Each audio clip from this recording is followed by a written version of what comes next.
Hey everyone, this is Eric Snell, the author of the Fit Businessman book, and the topic of today is one of my favorite ones when it comes to coaching.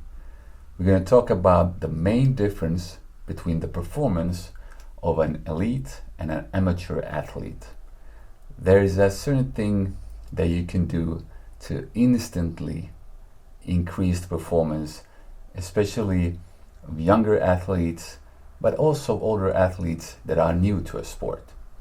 And we're going to talk about relaxation within high performance. So doing maximum effort effortlessly.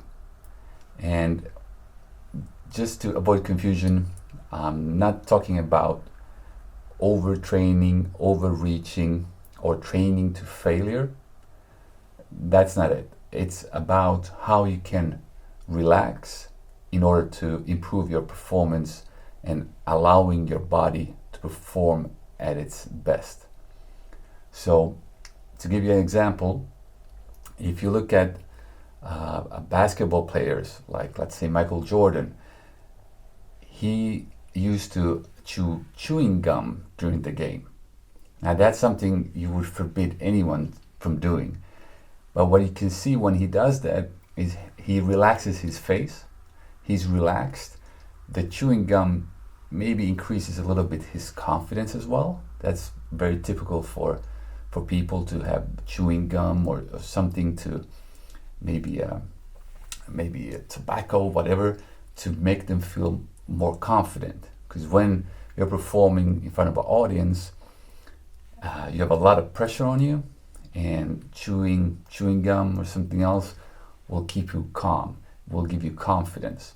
Now, of course, that's something no one wants to do. You want to forbid your kids from chewing gum. You put that in the trash can, and probably a bird will choke on the chewing gum then. But the idea, when you see a professional athlete like Michael Jordan, he's relaxed when he does extremely difficult moves. And the same you can see on top sprinters, for instance, where you see the cheek just fluttering there in the wind, and usually it's the winner who looks most relaxed. And of course, that's not why they won, but it's probably a little bit easier to relax if you're in the lead. And another example that I really think is a good one is Rich Froning, the CrossFit athlete, where when you see him do workouts, he looks quite relaxed. He's not tense at all, and I would say he has really learned to use his body optimally, and he doesn't interfere with the performance of his body. And this is a skill that's very difficult to learn. I still have problems with it. I focus a lot on it. When I, for instance, do short sprints, I have a tendency to tense up. So I have difficulties to relax my face, to relax my upper body if my lower body is working. That's the same thing if I do, let's say, hammer throw. The sport is all about relaxation. So I need to be able to relax my arms to make them long, right? But still have a tight core and still have all the pressure I need in the legs. Now, the other thing with the relaxation is to create whip effects. And what I mean by whip effects is, for instance, when you're running, your legs are whipping the ground. And it's not about pushing the ground, it's about whipping it. So when you whip something, you get actually more force. And maybe this is easier to understand when we look at boxing, where when you box, the power comes from the hip. You learn to use your leg and then your hip, and only lastly, the arm goes forward. It goes really quick, so it's hard to see. But when you practice a sport like boxing, you will notice it, that you will get much more power in it if you can whip it. Same if you throw the javelin, for instance. It's very clear that you're holding back your arm as long as possible and at the end you just whip it in front, and that's how you get a lot of power in it. And in order to do this whipping movement, you have to be quite relaxed actually, and or let's say parts of your body have to be really relaxed. And maybe you've seen martial artists that when they're really quick, a lot of times they look really relaxed. And I believe they also have this skill of not interfering with the body. And when coaching athletes, what you can see is that even your brain can interfere. It's a little bit like sleeping. If you wake up at night and you let your brain interfere with your body, and your brain is starting to think about stress at work or anything else, you won't be able to sleep. And some people have the skill that they can shut this out, let the body recuperate. That's when you build muscle, right? The sleep is very important. But the same thing happens when you perform a sport. You might start to overthink what you're doing. So when, let's say, you're running and you start to think about it too much, you start to think, oh yeah, I need to lift my knees, and I need to keep my hip high, or you're thinking to yourself so much that you're actually not performing well because your body is occupied with your thoughts. And also the nervous system is occupied with your thoughts. And you will see that a lot of athletes, when they perform well, they usually don't think about anything. You see your coaches give that tip all the time. Just during training, you can think as much as you want, right? But when you compete, you shouldn't think. You just you have to build the mobile patterns in the body. The body knows what to do.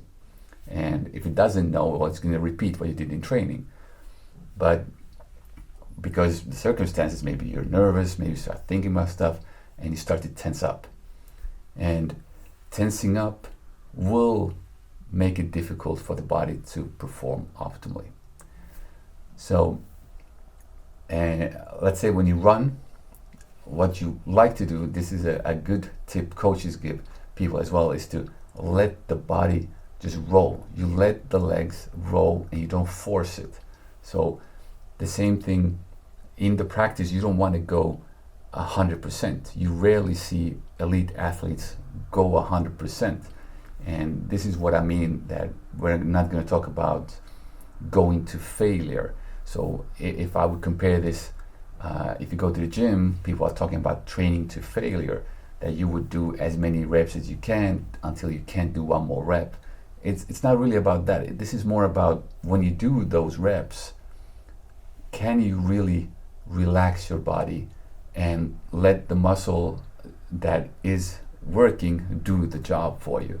So if you feel pressure in your teeth because you're clenching them so tough together when you train and when you do your running, whatever sport you do, then most likely you're not doing it properly.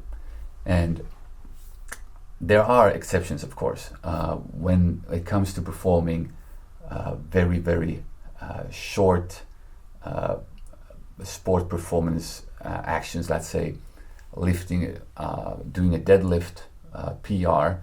Of course, you can choose to sort of use your source of adrenaline to get an extra kick. So you might have, coaches hitting the athlete on the face to get the adrenaline to help you. And now that works for very short performances, depending on the athlete. But even someone like Ronnie Coleman, really strong bodybuilder, he usually approached the weight saying to himself repeatedly, "Oh, lightweight, baby," to get this in his head that, oh, it's light. He has to sort of imagine it being easy. And I think it has a lot to do about being relaxed.